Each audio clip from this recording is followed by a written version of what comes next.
ভারতীয় ফুটবল ইতিহাসে গতকাল মানে 21শে মে 2026 সাল এক অনন্য ইতিহাস তৈরি করলো, যেখানে ভারতীয় ফুটবলে একটি দল যারা পুরুষ আর নারী উভয় বিভাগেই কিন্তু জাতীয় স্তরের টুর্নামেন্ট জয়লাভ করলো। যেখানে ইস্ট বেঙ্গলের নারীদের ফুটবল দল IWL চ্যাম্পিয়ন হয়েছে, যারা আগের বছরও কিন্তু চ্যাম্পিয়ন হয়েছিল, এইবারও কিন্তু তারা চ্যাম্পিয়ন হলো। মানে পরপর দুইবার কিন্তু IWL চ্যাম্পিয়ন ইস্ট বেঙ্গলের নারী ফুটবল দল। আর গতকালকেই কিন্তু ইস্ট বেঙ্গলের পুরুষ ফুটবল দল তারা দীর্ঘ 22 বছর পর ট্রফি জয় পেল, তাও আবার ISL টুর্নামেন্টে, যেখানে বিগত বছরগুলো দেখেছিলাম ইস্ট বেঙ্গল দল 9 পজিশনে শেষ করতো, সেখানেই হঠাৎই ইস্ট বেঙ্গল এমনভাবে কামব্যাক করবে কেউ হয়তো ভাবতে পারেনি। যাই হোক, 22 বছর সময় লেগে গেছে ইস্ট বেঙ্গলকে এই জাতীয় লিগ জয় করতে। তারা শেষবার জিতেছিল 2003-04 মরশুমে। সেই সময় ইস্ট বেঙ্গলে কিন্তু একাধিক নামী খেলোয়াড় সেই দলে ছিল, যেমন ক্রিস্টিয়ানো জুনিয়র বলে একজন খেলোয়াড় ছিল। তার সম্পর্কে সেই সময় যারা ফুটবলটা ফলো করত তারা নিশ্চয়ই জানে। এছাড়া বাইচুং ভুটিয়া একজন লেজেন্ড ইন্ডিয়ান ফুটবলে, তিনি সেই ইস্ট বেঙ্গল দলের কিন্তু সম্পদ ছিল। যাই হোক, 22টা বছর ইস্ট বেঙ্গলের সাপোর্টাররা কিন্তু অনেক লাঞ্ছনা সহ্য করতে হয়েছে। এমনকি ইস্ট বেঙ্গলের ফ্যানদের কিন্তু ভারতবর্ষের সব থেকে বেশি রেসিজম ফেস করতে হয়। তাদেরকে বলা হয় কাংলাদেশি, বাংলাদেশি, এমন অনেক কিছুই কিন্তু বলা হয়। যাই হোক, সব কিছু ওভারকাম করে তারপরও কিন্তু ইস্ট বেঙ্গল দল 22 বছর পর ট্রফি জয়লাভ করেছে, নিজের দমেই করেছে। আর নিজেদের ক্লাবেই কিন্তু এই ট্রফি গেছে, অন্য কোনো কর্পোরেট সেক্টরে এই ট্রফি যেতে হয়নি। যাই হোক, ভালো নিউজ। আর গতকালকে কিন্তু আরও একটি দল, ইউরোপের নামী দল, ইংলিশ প্রিমিয়ার লিগের দল, যে দলটির নাম আর্সেনাল, তারাও কিন্তু প্রতীক্ষার 22 বছর পর তারাও ট্রফি জয়লাভ করেছে। এছাড়া ক্রিস্টিয়ানো রোনাল্ডোর সৌদি প্রো লিগের দল আল নাসের, তারাও কিন্তু গতকালকে চ্যাম্পিয়ন হয়েছে। রোনাল্ডোর ক্ষেত্রে কিন্তু যন্ত্রণাটা একটু কঠিন ছিল, কারণ জুভেন্টাস ছাড়ার পর তিনি সৌদি প্রো লিগের দল এই আল নাসেরে সাইন করেন। তারপর থেকে তিনি একটিও কাপ কিন্তু জয়লাভ করতে পারেনি। সেখানে ক্রিস্টিয়ানো রোনাল্ডো তার দল আল নাসেরকে তিনি চ্যাম্পিয়ন করিয়েছেন। আর তার সেই যে জয়ের বা ট্রফির একটা খরা চলছিল, সেই খরাটাও কিন্তু অবশেষে শেষ হলো। সামনে মাসে ফুটবল বিশ্বকাপ শুরু হতে চলেছে। দেখা যাক মেসির পর আমরা রোনাল্ডোর হাতে বিশ্বকাপ দেখতে পারি কিনা।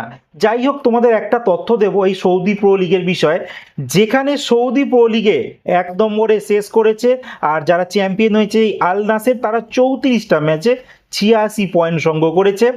আর দ্বিতীয় স্থানে যে দলটি শেষ করেছে আল হিলাল, তারাও 34টা ম্যাচে 84 পয়েন্ট সংগ্রহ করেছে। মাত্র 2 পয়েন্ট কমের জন্য তারা চ্যাম্পিয়ন হতে পারেনি। কিন্তু একটা উল্লেখযোগ্য বিষয়, এই আল হিলাল দ্বিতীয় স্থানে শেষ করেছে, কিন্তু এই টুর্নামেন্টে 34টা ম্যাচের মধ্যে তারা একটাও ম্যাচ হারেনি। তারা একটাও ম্যাচ না হেরে তারা দ্বিতীয় স্থানে শেষ করে, তারা চ্যাম্পিয়ন হতে পারেনি। আমি স্ক্রিনে দেখো ডিটেলস দিয়ে দিয়েছি তোমাদেরকে, তোমরা দেখতে পারবে। আল নাসের 34টা ম্যাচে 28টা জয়, 2টো ড্র, 4টে হেরেছে।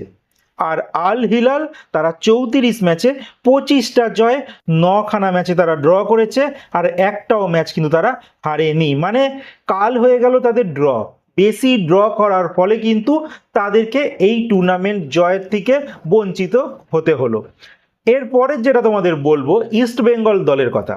ইস্ট বেঙ্গল দল, এই দল কিন্তু এই বছর ISL চ্যাম্পিয়ন হওয়ার সুবাদে ইস্ট বেঙ্গল এই বছর কিন্তু তারা AFC চ্যাম্পিয়ন্স লিগ 2তে সরাসরি খেলার সুযোগ পাচ্ছে। আর ভারতের ইতিহাসে যে 3টে দল সেরা AFC লেভেলে ভালো পারফরমেন্স করেছে, সেখানে কিন্তু ইস্ট বেঙ্গল একটা অন্যতম ফেভারিট দল। দেখো, ইস্ট বেঙ্গল দল লাস্টবার যে AFCতে খেলছিল চ্যালেঞ্জ লিগে, সেখানেও কিন্তু তারা গ্রুপ পর্যায়ে ভালো ফুটবল খেলে, যেটা ভুটানে হয়। তার পরবর্তী সময় তারা যখন পরের রাউন্ডে চলে যায়, সেখানে বাজে ফুটবল খেলার জন্য তাদের কাছে কিন্তু এই সুযোগটা বঞ্চিত হয়ে যায়। কিন্তু ইস্ট বেঙ্গল দল যারা 2013 সালে AFC কাপ, যেটাকে AFC এখন সেকেন্ড লিগ যেটা বলা হচ্ছে AFC চ্যাম্পিয়ন্স লিগ 2, এই লিগের তারা সেমিফাইনালে কিন্তু প্রবেশ করেছিল। এছাড়া ডেম্পো এফসি তারাও কিন্তু 2008 সালে সেমিফাইনাল খেলেছিল এএফসির এই বর্তমানে যে লিগটা চলছে চ্যাম্পিয়ন্স লিগ 2, তখন এএফসি কাপ বলা হতো। এই টুর্নামেন্টে তারা সেমিফাইনাল খেলেছিল। আর সব থেকে সাকসেসফুল কোনো টিম যদি হয়ে থাকে 2016 সালে বেঙ্গালুরু এফসি, যারা রানার আপ হয়েছিল, ফাইনালে উঠেছিল, ফাইনালে গিয়ে তারা হেরে যায়, বাট তাদের লড়াকু মানসিকতার কিন্তু প্রশংসা করেছিল উল্টো দিকের দল। যাই হোক, ইন্ডিয়াতে এখনো অবধি এএফসি লেভেলের তিনখানা যদি সেরা দল বলা হয়, 1 নম্বরে বেঙ্গালুরু এফসি, তারপর ইস্টবেঙ্গল আর ডেম্পো, বা ডেম্পো বলতে পারো 2-এ আছে, বা ইস্টবেঙ্গল হয়তো 3-এ আছে, এমনই হবে। যাই হোক, ইস্টবেঙ্গলের কিন্তু এবার প্রত্যাশাটা অনেকটাই বেড়ে গেল, কারণ ইস্টবেঙ্গলকে এইবার এএফসি চ্যাম্পিয়ন্স লিগ 2-তে খেলতে হবে, আর ভারতের সম্মান এখন তাদের হাতে, সেখানে গিয়ে তাদেরকে ভালো কিছু করে দেখাতে হবে। এছাড়া এই টুর্নামেন্টে এই বছরের মতো শেষ হয়ে গেল, যেখানে তোমরা দেখতে পারলে ইস্টবেঙ্গল দল আইএসএল এ লিগ তালিকায় সবার উপরে শেষ করেছে, যার জন্য তারা চ্যাম্পিয়ন হয়েছে। 13টা ম্যাচে 26 পয়েন্ট সংগ্রহ করেছে। মোহনবাগানেরও সেম, কিন্তু গোল পার্থক্যে ইস্টবেঙ্গল অনেকটাই এগিয়ে, যার জন্য ইস্টবেঙ্গল দল এই বছর আইএসএল চ্যাম্পিয়ন হয়ে গেছে। আর এই টুর্নামেন্টের গোল্ডেন গ্লাভস কে জিতলেন? তো এই টুর্নামেন্টে ঋত্বিক তিওয়ারি, এফসি গোয়ার খেলোয়াড়, গোলকিপার, তিনি কিন্তু গোল্ডেন গ্লাভস প্রাইজ পেয়েছেন। এছাড়া গোল্ডেন বল আর গোল্ডেন বুট এই দুটো কিন্তু ইস্ট বেঙ্গলের খেলোয়াড়রা নিয়ে গেছে। যেখানে গোল্ডেন বল পেয়েছে মিগুয়েল, এই মিগুয়েলের সাইনটা কিন্তু ইস্ট বেঙ্গলের জন্য যথেষ্ট উল্লেখযোগ্য। আর গোল্ডেন বুট পেয়েছে ইউসুফ এজেজারি।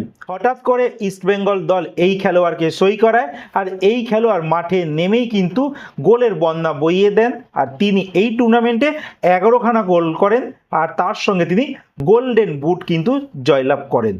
আর দ্বিতীয় স্থানে থাকে জিমি ম্যাকলারেন, তিনি 10টা গোল করেন, বাট আলটিমেট এই বছর কিন্তু তিনি আর গোল্ডেন বুট পেলেন না। এইবার তোমাদের বলবো ইস্ট বেঙ্গলের এই বছরের সেরা রিক্রুটকে। দেখো, ইস্ট বেঙ্গলে কিন্তু এই বছর কয়েকটা রিক্রুট হয়েছিল, যেখান থেকে কিছু খেলোয়াড়কে তারা ছেড়ে দেয়। যেমন জাপানি খেলোয়াড় ইবুসুকি, তাকে ছেড়ে দেওয়া হয়, একজন আনফিট খেলোয়াড় ছিলেন তিনি। এছাড়া হামিদ আহাদাদ, তাকেও ছেড়ে দেওয়া হয়। একদম শুরুর দিকে কিন্তু দামান্তাকোসকে ছেড়ে দেওয়া হয়। পরবর্তী সময় ইস্টবেঙ্গল যে সাইনগুলো করে, যেমন রাশিদ, এছাড়া ইস্টবেঙ্গলের মিগুয়েল, এছাড়া যিনি গোল স্কোরার মানে ইউসুফ এজেজারি, এই তিনজনের পারফরমেন্স কিন্তু ইস্ট বেঙ্গলকে এই চ্যাম্পিয়ন হতে অনেকটাই সাহায্য করেছে। তার সঙ্গে কেভিন সিভিলি, উগা ওপারা আর জনি অ্যাকোস্টার পর যদি ইস্ট বেঙ্গলে আমার দেখা সেরা কোনো ডিফেন্ডার থাকে, সেটা কিন্তু এই কেভিন সিভিলি, একজন আর্জেন্টিনার খেলোয়াড়। এই খেলোয়াড় কিন্তু নিজের যোগ্যতা প্রমাণ দিয়েছে। প্রথম থেকেই তিনি দিয়ে যাচ্ছিলেন, মাঝে তিনি চোট পেয়েছিলেন, যার জন্য আইএসএল এর প্রথম দিকে কিছু ম্যাচ তিনি মিস করেছিলেন। আর এর পরবর্তী সময় তিনি যত টাইম গেছে আর টিমের সঙ্গে তিনি একদম ফিট হয়ে যান, আর যার রেজাল্ট ইস্ট বেঙ্গল কিন্তু এই বছর চ্যাম্পিয়ন হয়েছে। আর ইস্ট বেঙ্গলের কোচ নিয়ে যা আপডেট বেরিয়ে আসছে, ইস্ট বেঙ্গলের কোচ তিনি হয়তো পরের মরশুমটাও ইস্ট বেঙ্গলে থেকে যেতে পারে, কারণ তিনি বলেছিলেন ইস্ট বেঙ্গলে তিনি থাকবেন না, বাট এখন টিম জয়লাভ পেয়েছে, যার জন্য পুরো টিম খুশি আর তিনিও খুশি। তো এই জন্য হতে পারে তার সিদ্ধান্ত বদল, আর যার জন্য মেবি পরের মরশুমেও কিন্তু ইস্ট বেঙ্গলে আমরা এই কোচকে দেখতে পারি। বাট ইস্ট বেঙ্গলের একটা জিনিস কিন্তু চিন্তার বিষয় রয়েছে, ইস্ট বেঙ্গল প্রচুর গোল করেছে, ইস্ট বেঙ্গলের ডিফেন্স কিন্তু প্রবলেম রয়েছে। যেমন মোহনবাগান দ্বিতীয় স্থানে শেষ করেছে, বাট মোহনবাগান কিন্তু ইস্ট বেঙ্গলের থেকে কম গোল খেয়েছে।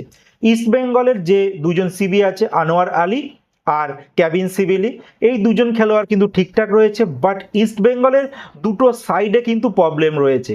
যখন ইস্ট বেঙ্গল এএফসি টুর্নামেন্ট খেলতে যাবে, সেখানে গিয়ে কিন্তু দুটো উইংদের ক্রমাগত আক্রমণ আসবে, আর সেইগুলোকে নষ্ট করার জন্য ইস্ট বেঙ্গল এখন দরকার 2জন ভালো মানের সাইড ব্যাক। এবার দেখা যাক ইস্ট বেঙ্গল ম্যানেজমেন্ট এই বিষয়ে কি ভাবনা চিন্তা করে। তোমাদের কি মনে হয় আমি যে পয়েন্টগুলো বললাম, তোমরা কি আমার পয়েন্টের সঙ্গে অ্যাগ্রি করছো?